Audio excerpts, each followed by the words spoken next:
Alan Watts has written a book that Nancy Wilson Ross in the New York Times Book Review has called A Work About a Phenomenon Filled with Enthusiasm and, I might add, the juiciness of life. And the phenomenon, of course, is the author himself, Alan Watts, who perhaps more than anyone in this country, perhaps in the Western world, has helped popularize, but in the good sense, the nature of Zen. And Mr. Watts has written about 20 or so books. Way of Zen, his most popular, among others. The newest is about himself, his autobiography. It's called In My Way. In My Own Way. In my own way, and own. You know, Alan, I was thinking, before I let you loose and you go off talking, as you will, in a very marvelous way, we hear you do onion chant. This is a recording some years ago that I have, you and your friends in a spontaneous happening. And the question I must ask as we hear this is, how did a good English boy come to do this we're about to hear? Be natural. The onion chant, the voice of you, it almost sounds Arabic. It could be Hebraic, Buddhist, perhaps, I don't know. But here are you at the very beginning, this recording made some time ago, Alan Watts, from a middle-class English town, Chislehurst, some miles out of London. And you talk about trying to find out who you are. Basically, is what it's about, a search to discover who you are. Yes. I'm thinking about this particular chant. That was you yourself chanting. That's at right. At the beginning, yes, you were saying yes, how difficult yes. it is. Yes, I love to chant. It's everybody should sing. It's as good for you as exercise, running, sexual intercourse, vitamins, proper diet. Everybody should sing. But the trouble is we hear so much recorded music of real talented singers that people say to you when you sing, "Why are you making that horrible noise? What makes you think you have a voice?" Yeah, but I'm thinking this chant doesn't seem to be British. That's not coming. We've come back. This is your autobiography, In My Own Way, you see. See, all talented Englishmen have gone away from England. And that was the real origins of the British Empire. Exactly. That they were terrified of the climate, the cooking, and the 300 boring religions that the English practiced, so all talented Englishmen left England. Well, your book, of course, your book and the 21 or so other ones concern religion, of course. Well, you must remember, you see, it was Voltaire who said that the English had 300 religions and only one source. That was it. Yeah. I'm thinking about the 300. You've gone through quite a few yourself. You became an Anglican priest here at Northwestern University some time ago. And it's the road you travel. We have to go back to the beginning, how you became the Zen apostle that you are. That seems removed from your own culture as this young English kid. And perhaps we could begin at the beginning. Your father writes a preface to it, and he admires you very much, his way of life, and you, in your own way, live different lives. Yes. Well, my father was partly responsible for it, and so was my mother. My mother taught at a school where missionaries abandoned their daughters while they went to convert the heathen in China and India and Africa. And when they returned as thank offerings for taking care of their children, they gave her glorious works of Chinese embroidery and pottery. And so as a small boy, I was surrounded with these. And then my father used to read me stories from Rudyard Kipling, the Jungle Books, the Just So stories, Kim. And Kipling was a very strange fellow because although most people think of him as a jingoist, he was one of the major sources through which the high culture of Himalaya came back to the West. And people began to inquire into Buddhism and Hinduism and the things about which he wrote. It was this background, this is the beginning, there was an open door for you as far as your mother, as far as reading is concerned. But you speak of a sort of even though the climate was that of what you would describe as fundamentalist Protestantism, you were aware of colours. You speak of because colours. our family was Church of England, that is Anglican, and it was not Baptist or Methodist, and our churches were very ancient and beautiful. And they weren't sort of scrubbed tabernacles. But there's a marvelous observation you make in your book, In My Own Way, about the Anglican Church so sure it's right, so sure it's absolutely right, that now and then it allows eccentricity. Yes. It's the most liberal of all forms of Christianity, because so long as you abide by certain basic rules, you can be anything from a Quaker to a Theosophist to a Papist. But that liberalism, that openness, also had the base in a certain arrogance, and that's absolutely positive. It was right.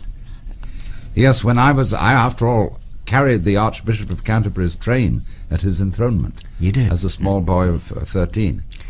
It was Cosmo Gordon Lang, the one who dethroned Edward VIII. And I was in the very heart of the Church of England and brought up there, and I declared myself to be a Buddhist at the age of 15. But all they reacted was, Anna's jolly what, the man's a Buddhist. The question is, now the question can come to Alan Watts and his curiosity.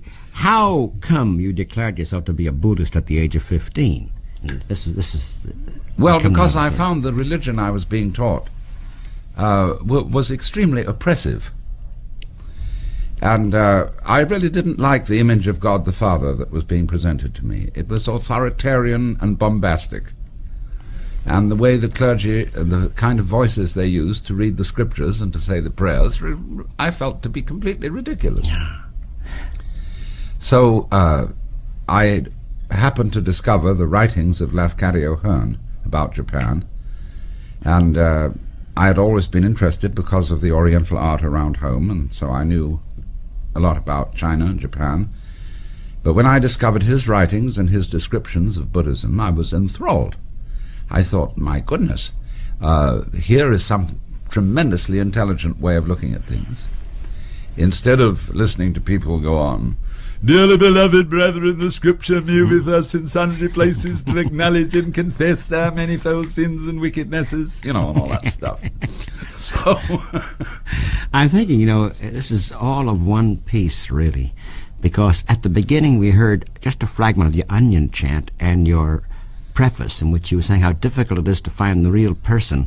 In your autobiography, in this book, In My Own Way, that I'm delighted to see Pantheon, a very perceptive house, is publishing, that Chislehurst is the town you remember, and the people in it you remember with a great deal of fondness, and they wanted to be connected with nature. This is interesting. You found, I noticed I made a note here, people and nature.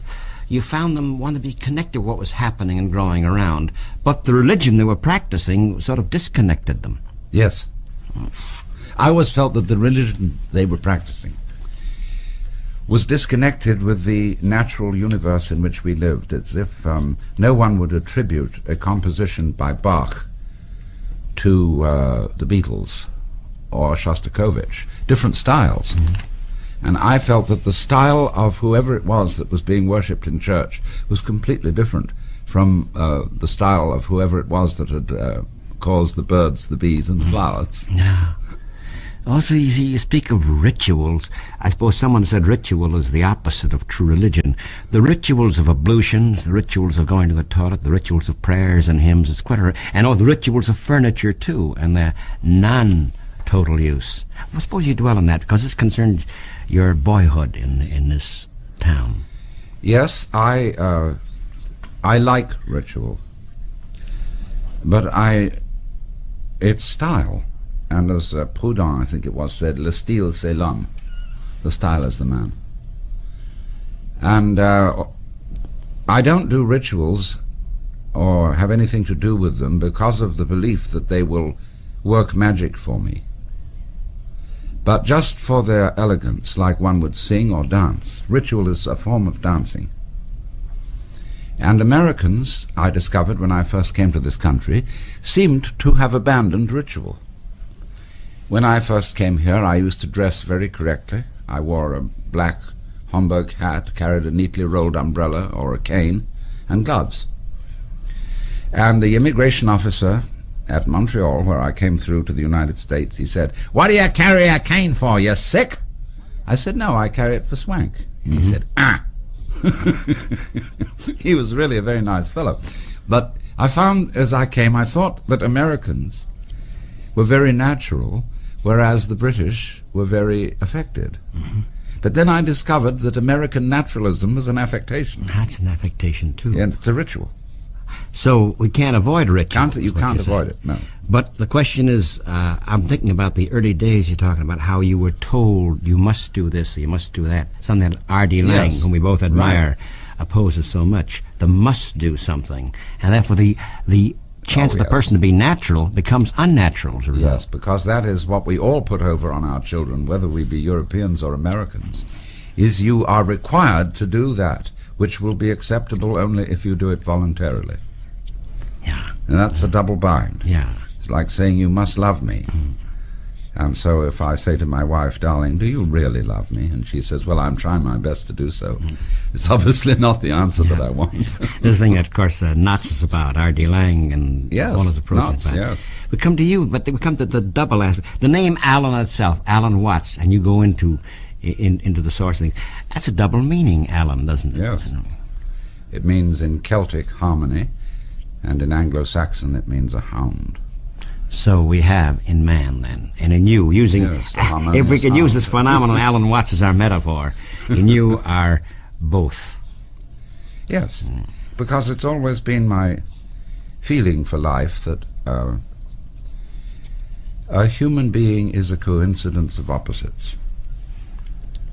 I am, on the one hand, extremely interested in religion and the mystical, because ever since I can remember, I found the universe absolutely amazing. The fact that I existed at all seemed astonishing. But at the same time, I feel that a person who has these interests should also be sensuous, and that religion has no business excluding the sensuous aspect of our lives, in being so uptight about sex, for example, and down on it. So I regard my own life as a kind of, I have a foot in both worlds. I have a foot in the sky, as it were, and a foot very much on the earth. You speak of this very point, the foot, both places, the two aspects of man. If you repress one, by the very nature you must pervert man. Yes. I think you mentioned the wondrousness, the astonishment that you look for. On page 184 of In My Own Way, you speak of God. Perhaps you should read it, this last paragraph. It's about the approach to God, how people approach God one way, others another way. Well, I say the word God is more of an exclamation than a proper name. It expresses astonishment, reverence, and even love for our reality. If you want to put a human face on it, that will do if you don't take it literally, since we know nothing higher or more mysterious than people, and an energy field which peoples can hardly be less intelligent than people. Certainly, events happen in the field, that is in the universe, which seem absolutely horrible, but faith is the gamble that there is some way of understanding or at least accepting them, and I do not see what other attitude a sane person can take. Well, the idea that, by God, the phrase we use, by God, it's an exclamation. Yes. It also could be a furious one, or it could be God. It could be wondrous. Yes, one of absolute awe and astonishment. And so we come to the question of approach toward God. He, she, it, you, I might be. Why, toward Buddhism, one spot you speak of the religion with which you were raised, the Anglican. There's a God who's, he's there, powerful, at times vindictive. The Old Testament God, to some extent, is at times vindictive, at times punitive, And you're looking for something else. Yes. And so on with Christian soldiers is militant. You were mentioning that. Whereas Buddhism is something non-militant. Yes.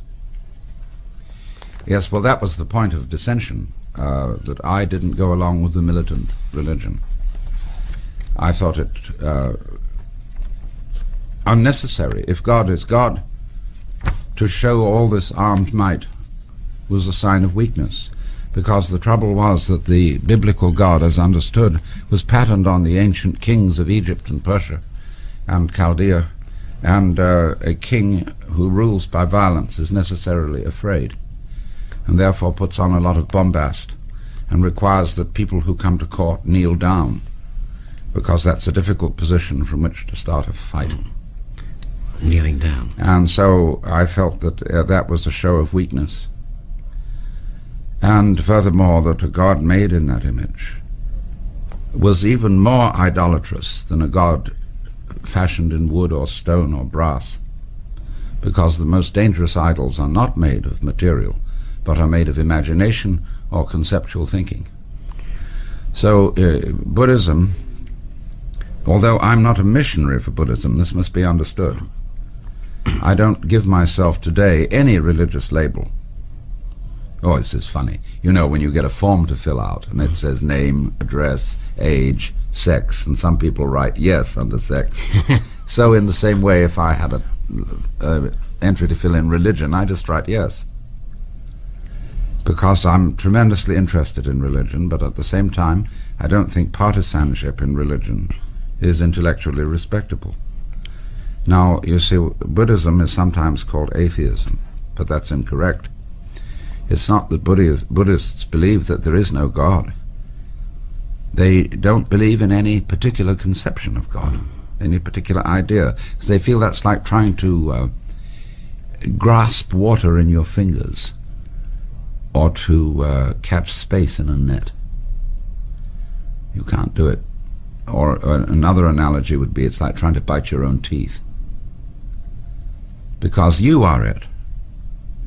We have a philosophy which we've inherited from most of the Western tradition, that we as people are not really related to the universe. We say, I came into this world.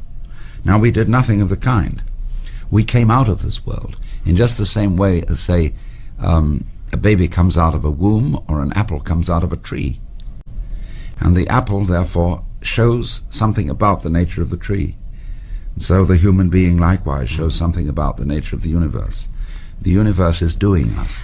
So if we can follow the fact, the traditional Western approach is we came into this world, that is though one, we're not part of it. Yeah. Whereas if I follow you correctly, Buddhism would say we came out of the world and are in it, the connection of nature and man being one, and yes, the connection rather than disconnection. Right.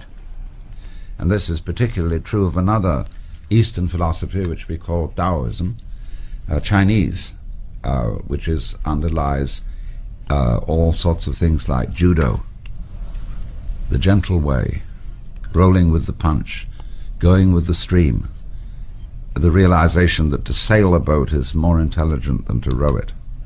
Yeah. Going with it, always. Yeah. You know, it's interesting, your friend Joseph Campbell, who is in your book, the great mythologist, man of myth, Joseph Campbell, recently, and was mentioning you too, was talking about the difference between Eden as Genesis, Western world has it, and Eden, if it's called that in Buddhism.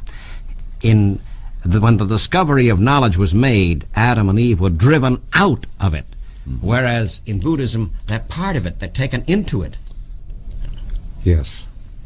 He's written a great deal about this particular problem.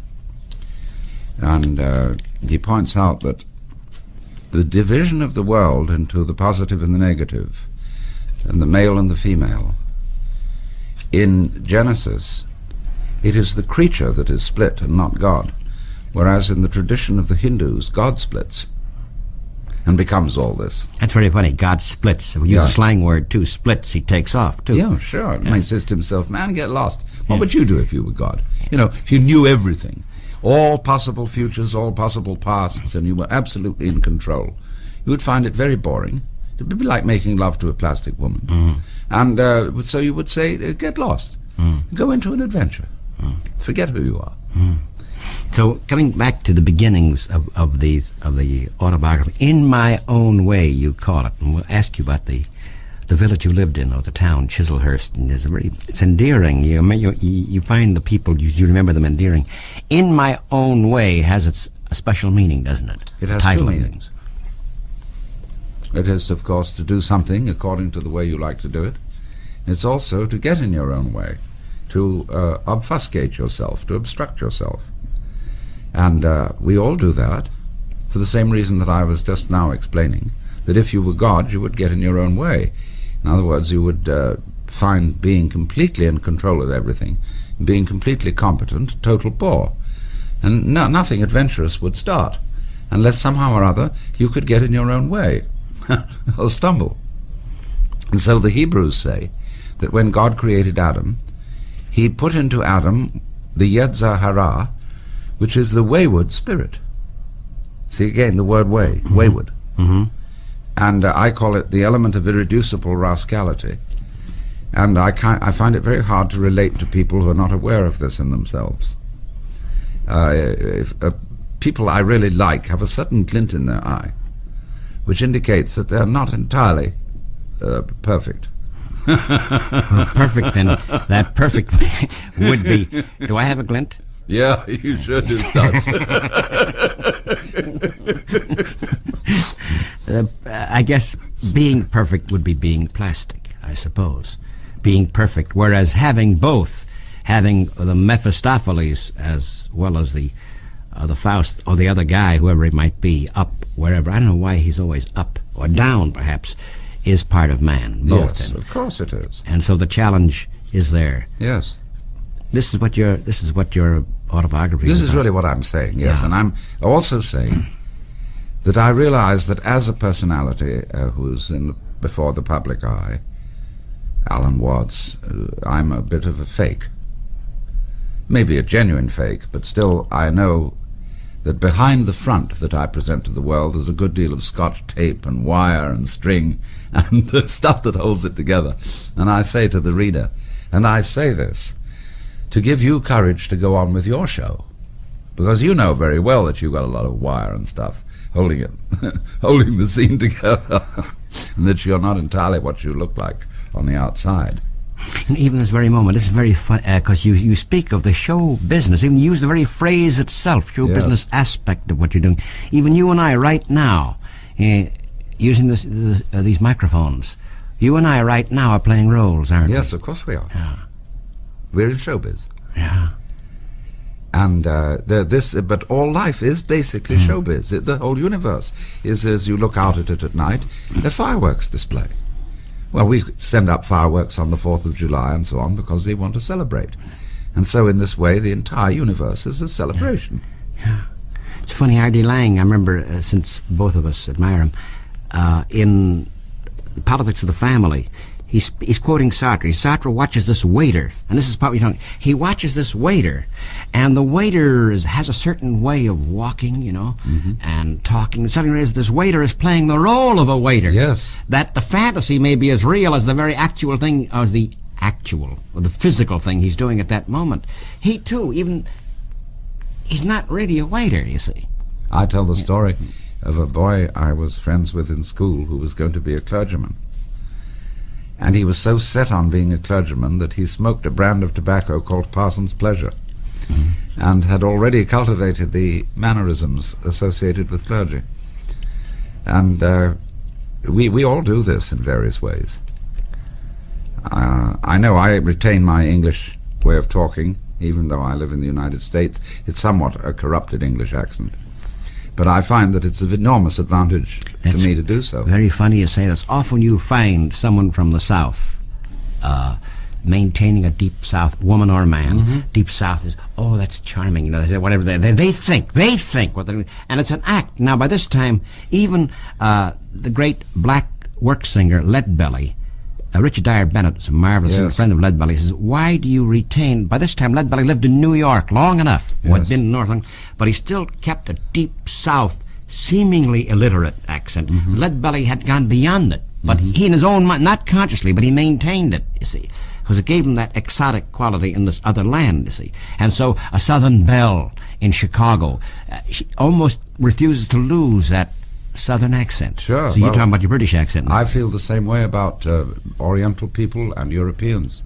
When they speak English with an accent, it has a tremendous charm. And I never correct them, unless they make a mistake that is outrageously misleading. But they should always retain the accent. And English spoken with an accent. After all, everybody speaks English. Yeah, but why should they always... here's the question. Why should someone retain an accent that will become unnatural for him to retain if by a certain time he has lost it? Not to lose the roots, to get disconnected from the roots he came from, but isn't the maintaining of something deliberately? That gets us down to what we mean by natural. And that's a very complicated philosophical question. I have given up trying to be natural because I really don't know what it would be. I live in America. To be natural here, what? Should I speak like a Hopi? Or what? Or like Middle West? Or like I came from Boston? Or like Los Angeles? Say Los Angeles? And so on. I don't know. Yeah, so we come to a big question of who decides? Who decides what is natural? It's Lang's question again. Who is the psychiatrist? Who decides this man is a schizophrenic? Exactly. In a society at that moment, I suppose to shout and holler at this moment might be very healthy rather than the silence, if the society itself might be somewhat mad in nature. Well, of course, I take the premise that everything is natural, although that really doesn't mean or say very much, because if you say anything about everything, then people wonder what you were saying. This is the deepest problem of philosophy, because to say the whole universe is the expression of God is perfectly meaningless from a logical point of view. So we're really talking about step by step, aren't we? We're talking about not to be a specialist, I like the word generalist, been used an awful lot, to have an idea of, or try to have an idea of what it's all about, but we have to talk then about specific moments and issues, don't we? Yes. Right. Rather than... Yes, because all words are like boxes. We do say, are you male or female? Are you a Democrat or a Republican? Are you a tinker, tailor, soldier, sailor, rich man, poor man, beggar man, thief? Into what class do you go, you see? All words classify. But we know, although we can't really say, that there's underneath all classes something which we call existence. And we only understand existence by contrast with not existence, so that we can see intuitively that both existence and not existence are the positive and negative poles of something we can't think about at all, because it is us, and we can't bite our own teeth, and so we cannot conceive what we basically are. But some people have got onto it, that there is that, and therefore they're not afraid of death, because they know that's just the negative pole in now you see it, now you don't. Is you is, or is you ain't? Well, you have to be ain't to be is. You wouldn't know that you were alive unless you'd once been dead. Well, we can come. We can also come to something else. Isn't there a certain kind of death while still breathing? We come to that. Oh, too. that's another use of the word, right? Yeah. Let's take a slight pause for a moment. Alan Watts is my guest, and his newest work is a very joyous, very juicy autobiography, because it's about himself and about the world as he sees it. Pantheon of the Publishers will return in a moment.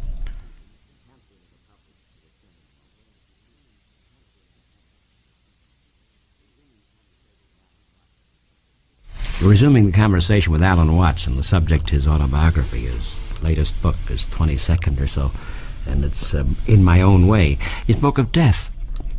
When John Brown was hanged, Thoreau offered a sermon to his parishioners at Concord. There were that Sunday parishioners. He says, this man is dead. We know he's dead because he was alive. He lived. Very few people die, because in order to die, you first must live. And most of us run down like a clock, he says, and leave eulogists mopping up the spot where we left off. We tell a quest. So we're talking about being alive as a prerequisite to dying. Well, like being married is a prerequisite to getting divorced.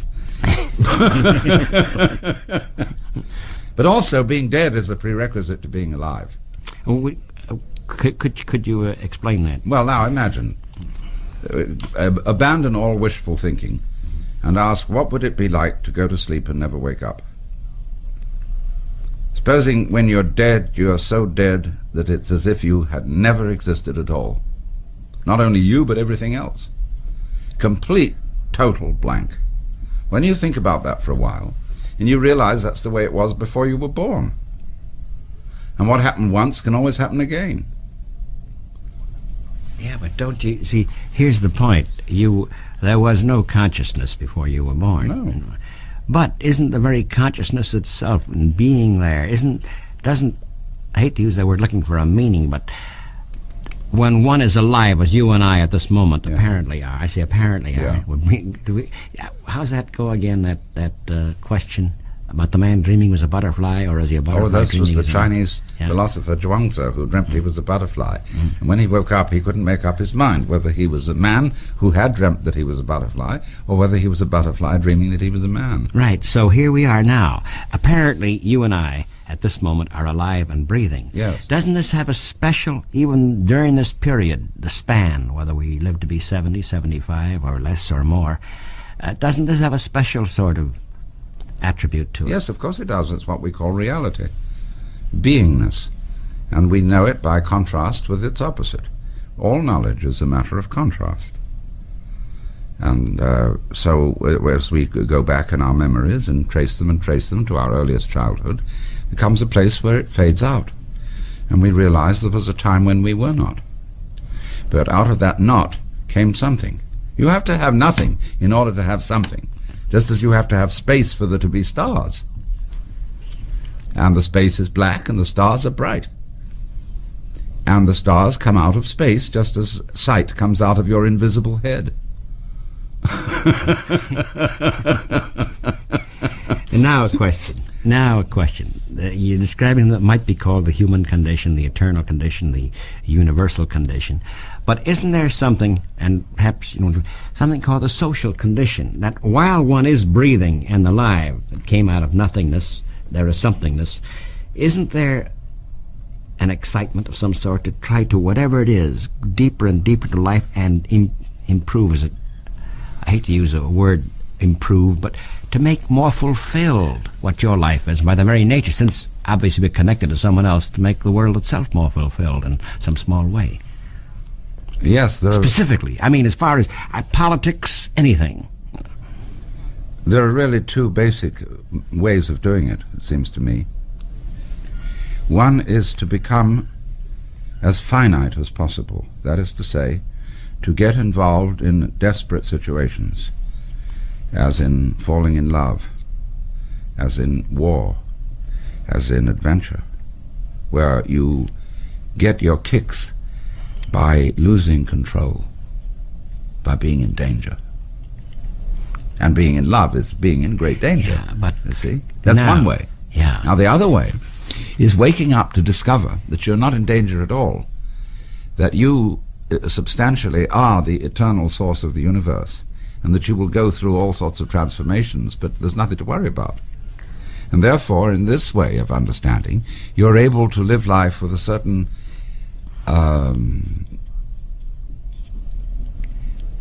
detachment. You're able more to play it as a game than to live it as something serious. So you don't take yourself seriously. G.K. Chesterton made the remark that the angels fly because they take themselves lightly.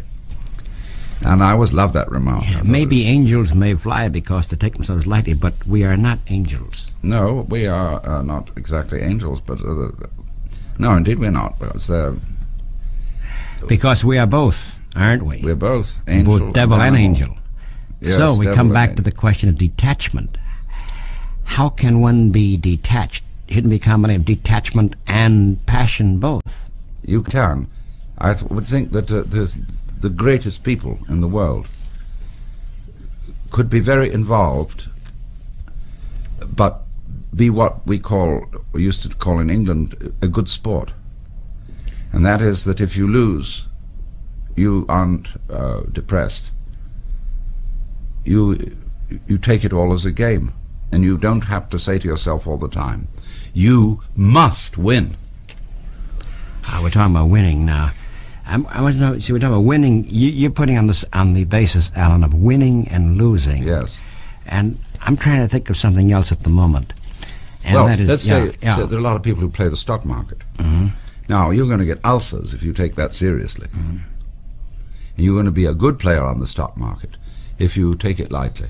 Yeah, but I want to come back to that theme because we left it hanging about while we're here, whatever span we spend on Earth, you, I, millions of others, we hope, each of us does, I assume, we hope that it's better, whatever that means, a better world, or our lives are more fulfilled than they can be. And so the question is, how can one play it as a game That will and be detached Mhm.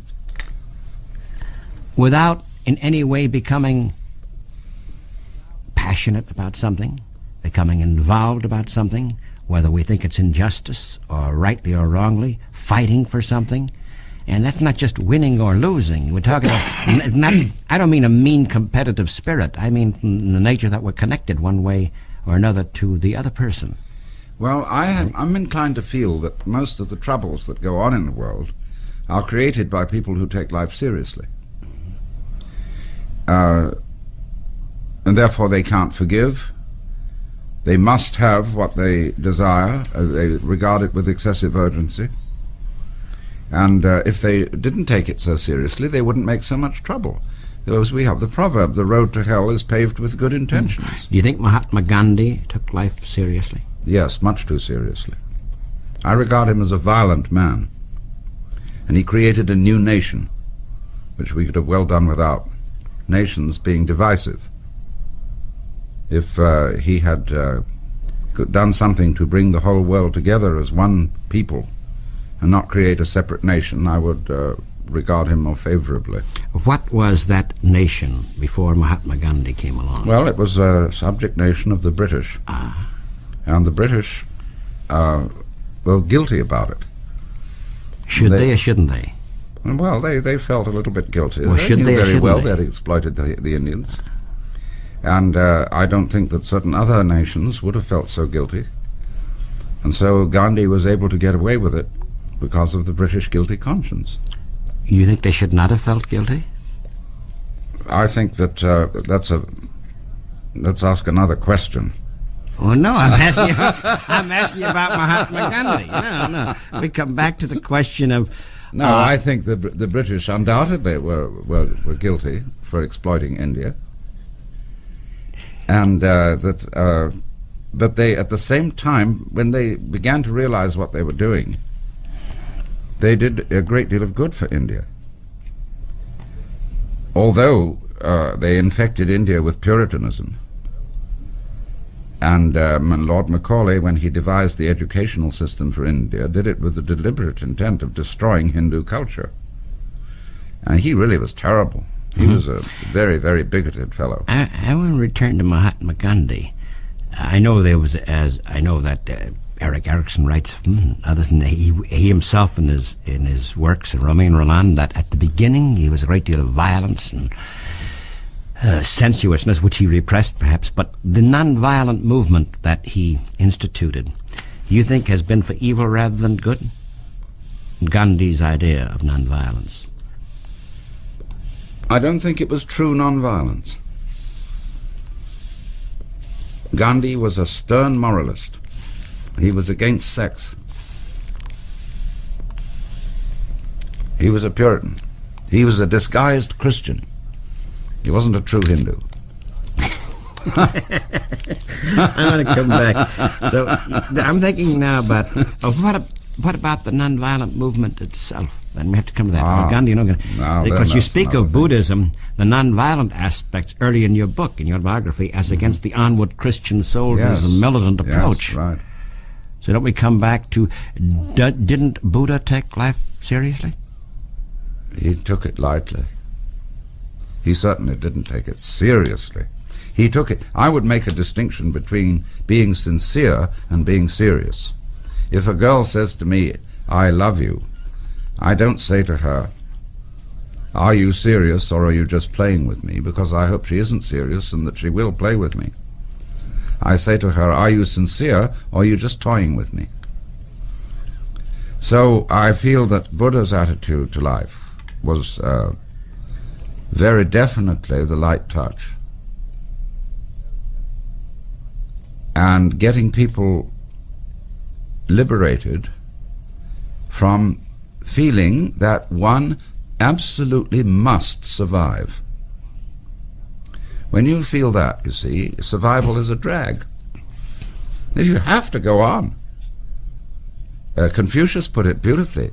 He said, "A man who understands the nature of life in the morning can die with content in the evening, because he's liberated from feeling that he absolutely must go on." And when you don't feel like that, you have more energy. In contrast, say, to Samuel Beckett's people. Yes. Who feel, who are waiting for Godot. or a whole part of Endgame. Yes. Life is a chore, Yes. but you go on. You're saying that in the Beckett people, and it seems the world is somewhat Beckett-esque at the moment, Yes. There's something missing. And what is missing is what? What is missing is that what? That Well, to put it in the simplest possible terms, which are not quite correct, but they'll do. What is missing is that we have a mistaken sense of identity. We don't realize that each one of us is really the whole eternal universe, expressing itself in a particular way. In the Hindu scriptures, in the Upanishads, there's the saying in Sanskrit, tat tvam asi, which means roughly, you're it. But being somewhat more secular minded than you, Alan Watts is my guest, and his autobiography is marvelous reading. You might find points in which you might diverge. You might take another path from me. He says, in my own way, his own way, needn't be my own way, because I'm a bit more secular than you. And so I raise the question of how can one living a certain span of life, I return to this theme again, living in a world, real or unreal, fantasy or truth, find life more fulfilling in every way. We're creatures. There are creature comforts or discomforts. There's tremendous inequity in the world. Do you think it should go, that this is the way it is and it must go on? We can return to Gandhi in India and British colonialism. No. You see, I'm, in a way, a social activist. I'm tremendously interested in the reform of prisons, in reform of the police. I get furious about certain kinds of injustice. But I feel that I can be effective in that kind of work only if I know that basically it doesn't matter. If I get involved in a cause where I feel that it absolutely has to succeed and that I would almost commit suicide if it didn't, then I feel I can't work effectively for it. I will show my hand as if I were playing poker and I were going to bluff this through. Now, if I'm nervous about losing my shirt, I can't put on a good bluff. But if I'm not nervous about losing my shirt, I can put on a perfect bluff and get away with the game. And that's why I feel that a certain spirit of a sense of eternity in yourself, that doesn't mean everlastingness, it means beyond time. Knowing that you are one with the Godhead, as Jesus knew it, and as Ramakrishna and all those people knew it, Buddha. If you have that internal sense, then you can get immersed in helping people and doing things, but without the motivation which makes one always do the wrong thing for the right reasons. I mean, I often think of the foreign aid program of the United States as an example of, kindly let me help you or you'll drown, said the monkey, putting the fish safely up a tree. And all this war that we're waging in Vietnam is absurd. I mean, if we were in that war, in order to possess the territory and carry off the women, it would have some sense to it, because then we'd be sure that neither the territory nor the women were destroyed. But we are waging it for purely abstract reasons, which show how little we live up to our claim to being materialists. I don't know if they're abstract reasons. We consider the people abstract. It's true that the intellectuals and but they're ideological think reasons. of it in abstractions, which is the horrendous aspect. So the abstraction you find the horrendous thing. Yes, because you can't have a fight about abstractions, because it means that one side is good and the other side is evil, and therefore there can never be a gentleman's agreement. So when we fight between ideologies, as between capitalism and communism, or between religion and paganism. But Alan, we can't get away from the thing that, you see, if one is not afraid of losing one's shirt, when someone does not have a shirt to lose, it becomes a wholly different game, if I use the phrase. And so we come back to Asiatic countries, African countries, all the internal indigenous horrors may be there, At the same time, something is happening. A gentleman's agreement is rather difficult at times when the belly is empty.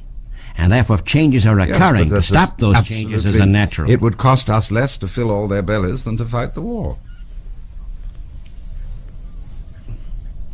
What we've spent on war collectively since 1914 would have all that wealth and energy would have fed the whole world and everybody would have been comfortable. This is by way of going round and about your autobiography. All this is in it in one way or another. You speak of your own university, how the various people you met influenced on your life. In the very beginning you were influenced, the beginning of your mother and father. Then you speak of the various people you met. And you have some very funny stories about Aldous Huxley and others. And, yes. Well, Huxley has the glint, doesn't he? Yes, very much so. He was an extremely civilized man. And he had a beautiful voice. He used to say, it's most extraordinary to consider fashions in medicine. Do you realize that fashions in medicine are just as much as in clothes? Why, not so long ago, it was fashionable to have one's whole large intestine removed. The only trouble was with the operation, it was immensely expensive, that people had to go to the toilet like birds. And now this operation has been entirely abandoned and nobody has heard of it anymore. I'm imitating his voice because this is the way he talks. And so when he talks, whether it could be at lunch, anywhere, there's an immediate, now we come to something, don't we? Yep. There's immediate listening by nearby tables, not knowing who he is, but there's somebody unique. Somebody unique. And I remember in a restaurant in San Francisco where he was holding forth on new methods of advertising on television, which was subliminal, so that you didn't notice the advertising was going on. And he described the potentials of this for political horrors. And he absolutely, the whole restaurant fell silent listening to his conversation. So it doesn't, sometimes, we're not talking about precisely what he said, but the very fact someone very alive was there. Right. And I suppose people are seeking this, aren't they? Oh, yes. The sense of life. Sure. That you, Alan Watts, have, though I disagree on a number of things very much. We come back to sense of life, don't we? Yes. And this is what, in my own way, is about. You met Krishna Murti, huh? Oh, yes. I know him quite well. Now, I'm thinking about, I was young, you were young too, when I first heard of Annie Besant. Yes. And, well, see, I suppose we have to ask a question. Here's Annie Besant of the Western world. What made someone like her seek out Krishna Murti? Well, she was thrilled with her discovery of Indian religion and with the idea that there are divine people living and moving among us, masters, as she called them. And this is, I mean, a matter of course to Hindus, that there are people who are awakened, who are Christs, even from birth. And this fascinated her very much. And she wanted close association with one of these.